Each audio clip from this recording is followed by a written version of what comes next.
Imagine for a moment that your dad's already passed away, and now your mom passed away. And she had a really nice wedding ring that your dad gave to her over 50 years ago with a big diamond, beautiful.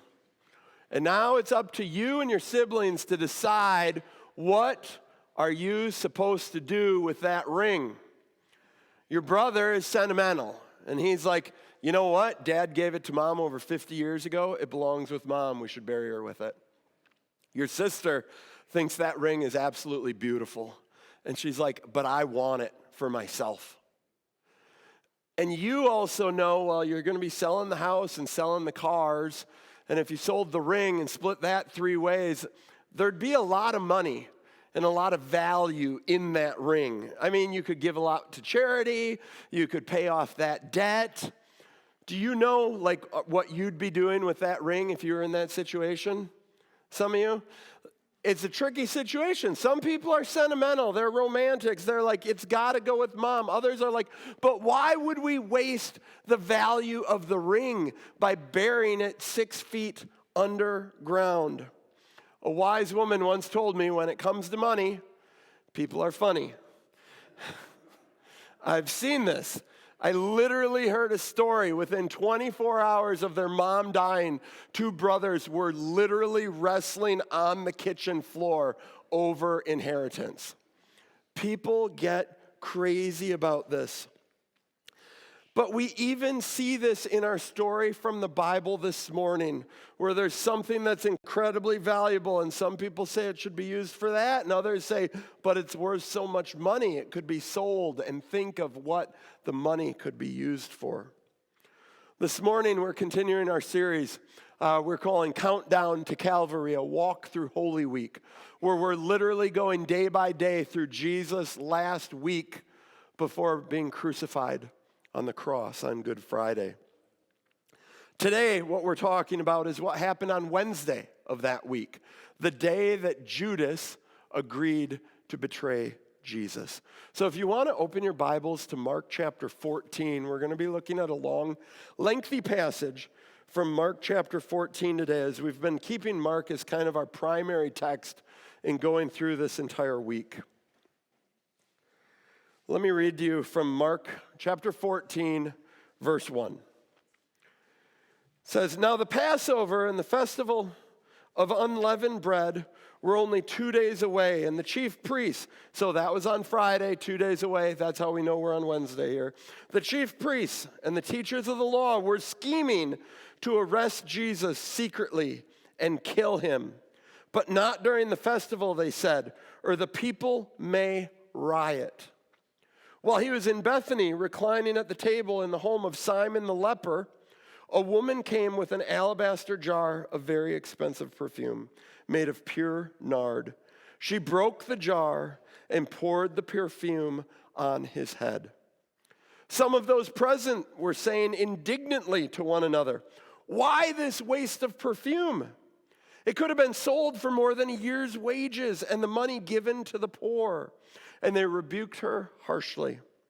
Leave her alone, said Jesus. Why are you bothering her? She's done a beautiful thing to me. The poor you will always have with you, and you can help them anytime you want, but you will not always have me. She did what she could. She poured perfume on my body beforehand to prepare for my burial. Truly, I tell you, wherever the gospel is preached throughout the world, what she has done will also be told in memory of her. Then Judas Iscariot, one of the 12, went to the chief priests to betray Jesus to them. They were delighted to hear this and promised to give him money. So he watched for an opportunity to hand him over.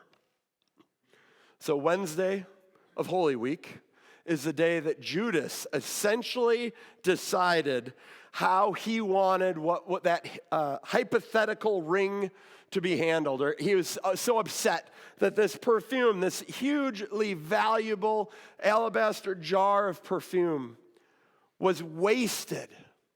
And he was frustrated. And so he went to the chief priests to betray Jesus. And so today, we're going to focus our attention on Judas Iscariot. Who he was, why he did what he did, how it affected him, and then compare that to another disciple who also betrayed Jesus that very same night that Judas did. Often when I've read this story, I have thought to myself and wondered, why did Judas have to be involved in this story at all? Like, you have this signal that he makes with the chief priest that the man I kiss is the one you are to arrest.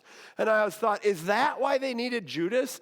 But they all knew who Jesus was. It wasn't that they had a problem with identifying who Jesus was. No, the problem was, I think the key here to understanding the problem is in verse 11, where it said, so he watched for an opportunity to hand him over. In Luke's account, it has that same sentence, but it adds the phrase, when no crowd was present. As you've seen in all these passages we've been talking about throughout this week, and even the beginning of this passage, the problem that the chief priests and the Pharisees and the elders always had was that the people were so delighted by Jesus. And so while they were furious with him, they knew that they were going to cause a riot if they arrested Jesus in the middle of the crowds.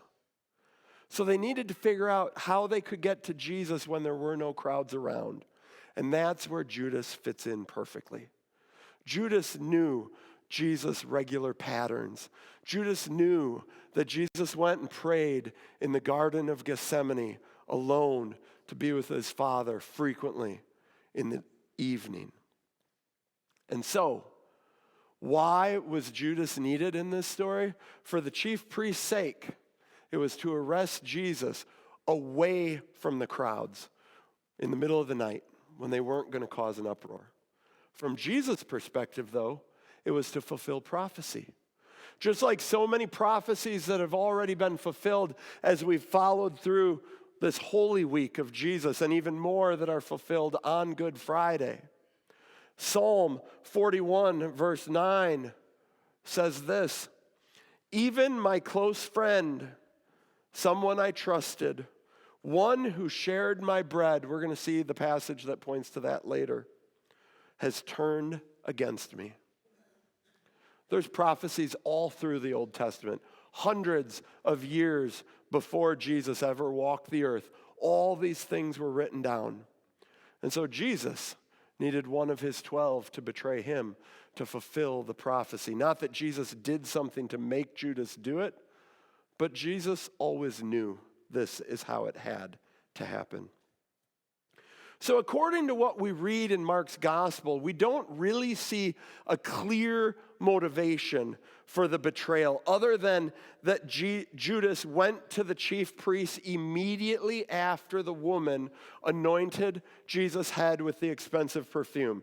And we know that Mark never does anything on accident, so he links these two accounts directly together.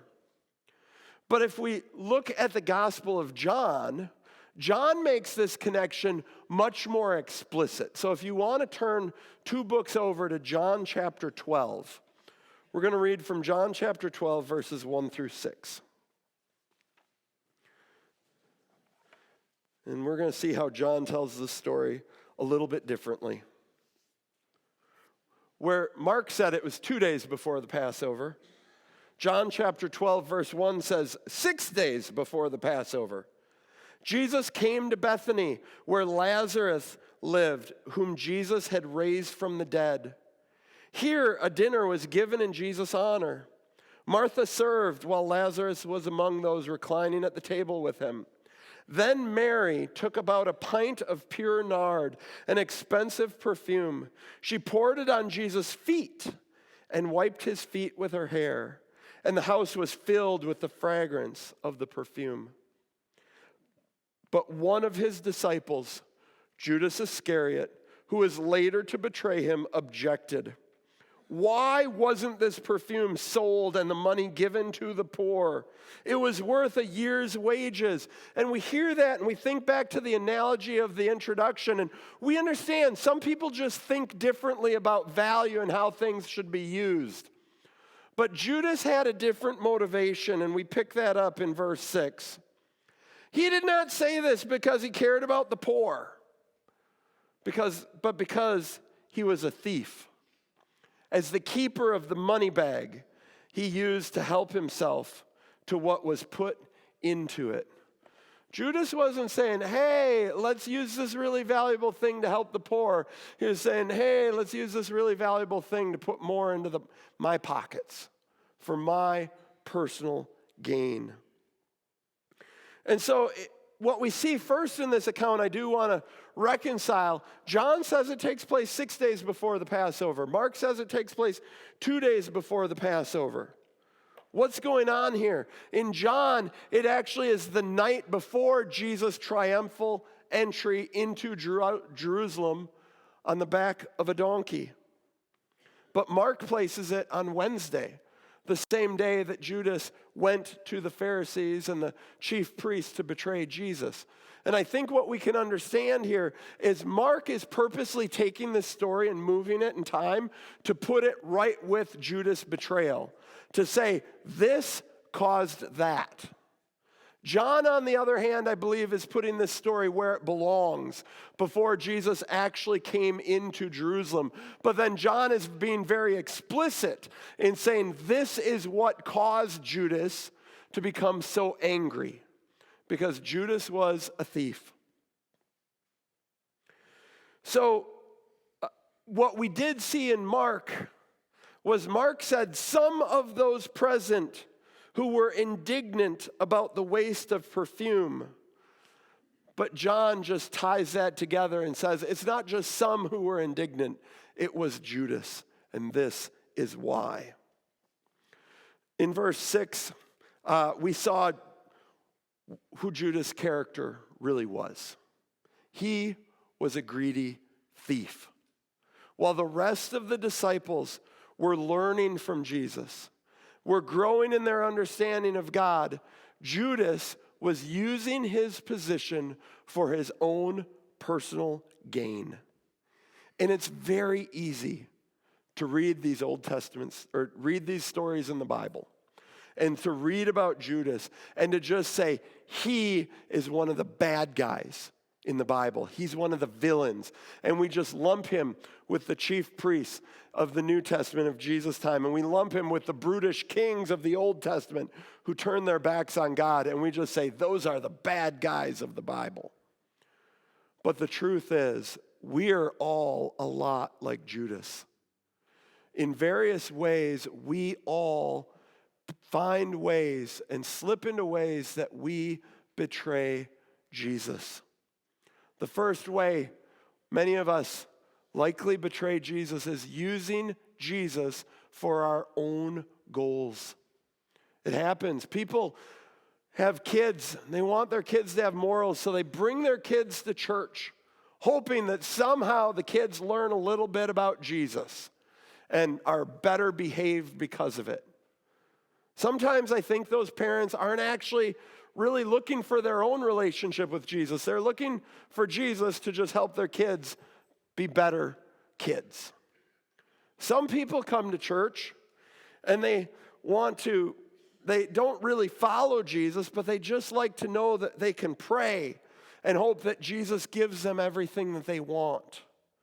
That Jesus just take care of this for me and take care of that for me and heal this and heal that. They don't actually have relationship. They just see Jesus as like a genie lamp. You just rub it, and then Jesus gives you the things that you're looking for. Or maybe some people who put money in the offering plate and they just quote that verse, Luke 6:38, that says, "Give and it will be given to you, a good measure pressed down, shaken together and running over." And they think, Jesus, I'm going to give to you, and you make sure you give back to me. There's all these little twists on faith and relationship with Jesus that people fall into these traps, and they're not really following Jesus. They're following or hoping for the blessings associated with Jesus more than the relationship with the man himself. The way that you know you fall into this trap is if you take away your kids, take away your health, take away your finances. Are you still following Jesus? Or are you only willing to go to church and say you're a Christian when things are good, and when things get hard, you walk away because Jesus isn't giving you what you hope to get from him? That's a betrayal of Jesus. It's exactly what Judas did himself. He followed Jesus because he was profiting financially the entire time he was the treasurer. Second way that we're like Judas is exchanging loyalty to Jesus for your own personal gain. Judas wanted 30 pieces of silver more than relationship. But what have you wanted more than connection with Jesus? What have you been willing to set aside, or been willing to set aside your relationship with Jesus in order for you to gain? Sometimes you take that career advancement, or you enlarge the farm knowing that now you're going to work 7 days a week and you're going to have no time whatsoever to engage with the church or reading the Bible or do anything to build your relationship with God.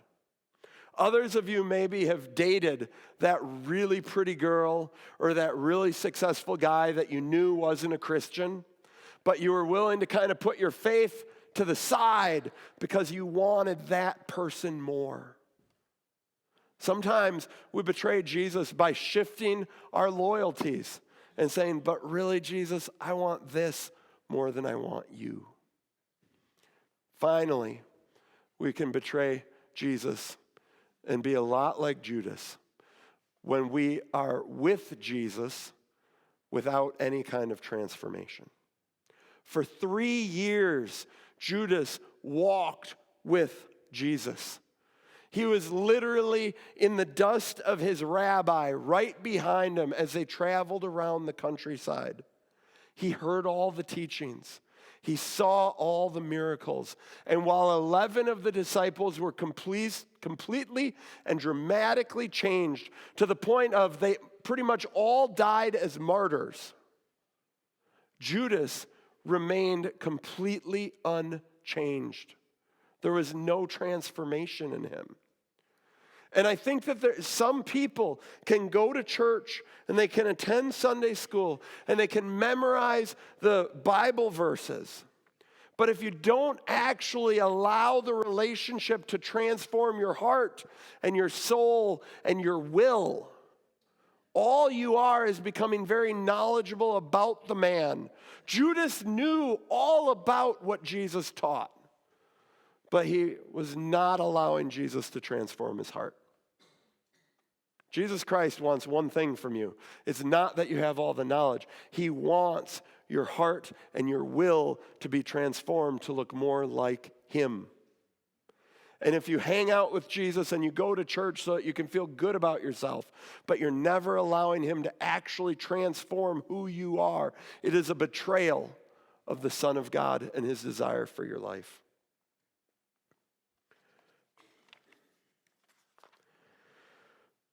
Now, here's a side note. Here's a tangent I decided to add in.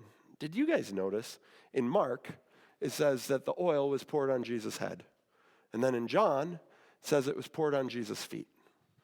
And some people look at this and they say, that proves the Bible is unreliable. That's how you know that this book cannot be trusted. And when somebody ever says that to you, I want to give you this little tool to put in your toolbox, okay? If there is a car accident and multiple people see it, everybody perceives their reality slightly differently and from their own perspectives. Okay, so one person who's totally into cars is going to be like, I know it was a Nissan Maxima, probably a 2003. Somebody else has no idea. They're like, it was red. And it's probably burgundy, but that's just what they call it. They say it's red, even though it's burgundy. One other person is going to remember the noon whistle went off, like just a moment before the accident to kind of place the time and everything. That's just what happens. When police officers go to a car accident, they know that they're going to get different stories from different people. And it's not because these people are trying to lie to them. It's just how everybody perceives the situation. And even though some of the facts might be contradictory, it doesn't mean that the event didn't happen. If, in fact, two people tell the exact same story, it's probably because both of them are lying. If me and my brother both come home and tell my mom exactly where we were and how the entire night unfolded, it's probably because we sat together and made sure we got our stories straight. That's not normal to have the stories be a perfect match. What I find interesting, John focuses on the perfume being poured out on Jesus' feet. In the very next chapter, what is Jesus doing with his disciples' feet? He's washing them. So John's focusing on the feet. Mark is focusing on what makes more sense, is that she poured the oil on his head. In Mark's account, Jesus says, she anointed my body.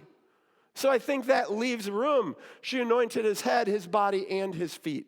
And each part of each gospel writer includes the piece that fits their story best.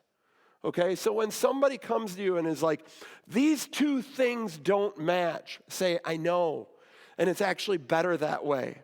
It proves that all the disciples didn't get together and fabricate one single story, but they told it how they saw it, and that's why it can be trusted. So, now we've looked at what went on in Judas' heart when he decided to arrange to betray Jesus on Wednesday. Now let's look ahead and see how this story all turns out. In John chapter 13, verse 21, we read this. It's the Last Supper. They're all in the upper room together. After Jesus had said this, Jesus was troubled in spirit and testified, very truly I tell you, one of you is going to betray me. His disciples stared at one another at a loss to know which of them he meant. One of them, the disciple whom Jesus loved, was reclining next to him.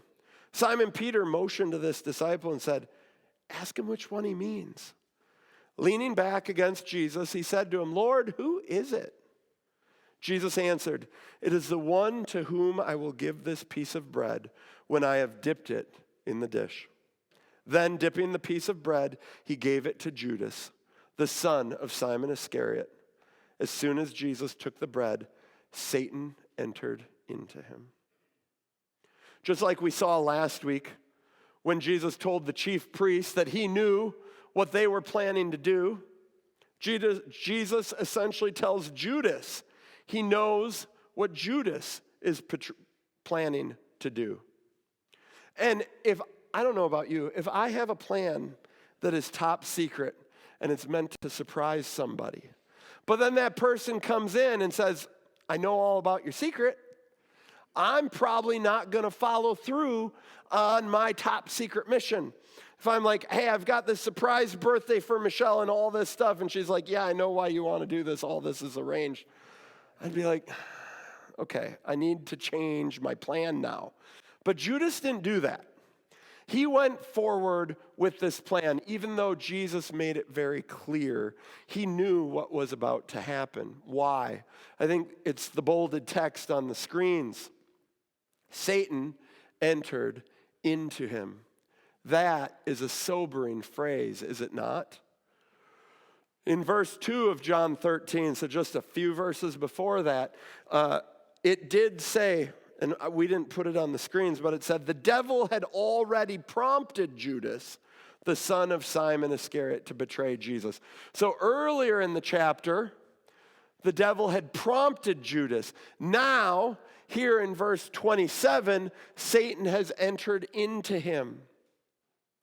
We have to understand, especially in this moment, what is going on in Jesus' world is a massive cosmic battle between God and Satan. Satan is very active in this moment. Satan wants to snuff out the light of the world before he can do anything to dramatically change it for all of us. That's why Satan wants Jesus dead. That's why Satan works through Judas. And I understand this language can be scary for us. We might be asking ourselves, can Satan enter into our own lives? And I think we have to understand this is a bit of a special situation here. Because of this cosmic battle, Satan was working very specifically in this moment. But let's not take Judas off the hook. Judas allowed it. Judas was the one who walked with Jesus, but was unchanged. His heart was after the money, not after the Son of God. So when Jesus was at the center of wasting this valuable perfume, all this money, Judas' money in his mind, Judas was angry, and he was fully opposed to Jesus. And I don't know if you've ever heard the phrase, the enemy of my enemy is my friend. Judas had made himself the enemy of Jesus. Satan, clearly the enemy of Jesus. Judas had aligned himself with the devil. It did not make it that hard for the devil to then enter into him. So what does this mean for us today? I know that the power of Jesus inside me is greater than the power of any darkness. If you have the Holy Spirit inside of you, you don't need to fear that somehow a demon or the power of Satan is going to come over you and control your will the way that I believe we see in this passage. However, Judas clearly was not a follower of Jesus. He was acting in evil, deceitful ways, fully aligned with Satan himself. Can that happen today still? I believe it can. Is it common? Probably not. What's the absolute remedy? Fill yourself with the power of Jesus Christ and the Holy Spirit inside of you. Make a decision to walk with Jesus, not away from him. And then you don't have to worry about these things because they can't happen to you. The power of Jesus is greater than the power of anything Satan can throw at you. So, as the story continues, what we learn a little later is that Judas is, when it all unfolds, he's filled with remorse. But he turns his remorse into destruction rather than redemption. This is the end of Judas' story. Matthew chapter 27, verses 1 through 5. Early in the morning, all the chief priests and the elders of the temple made their plans how to have Jesus executed. So they bound him, led him away, and handed him over to Pilate the governor. When Judas, who had betrayed him, saw that Jesus was condemned, he was seized with remorse and turned the 30 pieces of silver to the chief priests, or returned the 30 pieces of silver to the chief priests and the elders. I have sinned, he said, for I have betrayed innocent blood. What is that to us? They replied. That's your responsibility. So Judas threw the money into the temple and left. Then he went away and hanged himself. Sadly, the end of Judas' story is one of regret and death. Him and Jesus. But that's not saying anything surprising. We should all understand betrayal leads to death. Death of a family relationship when you betray somebody within your family. Maybe a friendship when you cut somebody in the back.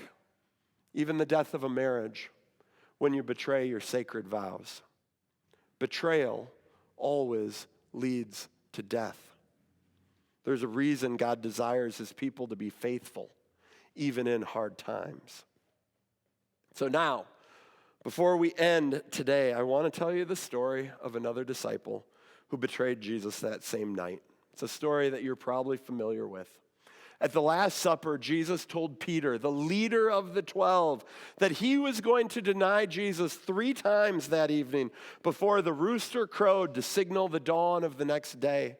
And Peter was adamant that would absolutely never, ever happen. But as we read the story of Jesus' last 24 hours, we see that Peter did, in fact, betray Jesus and deny knowing him 3 times. And just like Jesus predicted, immediately after Peter denied him the third time, the rooster crowed. And like Judas, Peter was filled with remorse. Matthew says that Peter went outside and wept bitterly. But Peter didn't give up. He longs to see Jesus. So when the women come back from the tomb and say the stone is rolled away and Jesus is gone, Peter takes off running. He wants to see Jesus. Later, while he and the disciples are on a boat fishing, they see Jesus on the shore cooking fish. Peter doesn't wait for the boat to get to shore. He says he actually jumped out of the boat and ran to see Jesus. Peter isn't running from Jesus. He is running to Jesus. He does not give up. So, in this moment where Peter's jumped out of the boat and run through the water to get to Jesus, rather than this betrayal leading to death, we see Jesus using this as an opportunity to reconcile his relationship with Peter. 3 times, Jesus essentially asked Peter, "Do you love me?" And Jesus ends by saying, "Then follow me."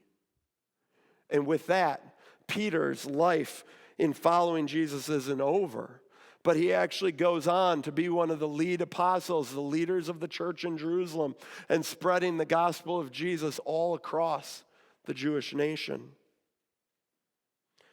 None of us want to be like Judas, recorded for all of history as the one who betrayed Jesus.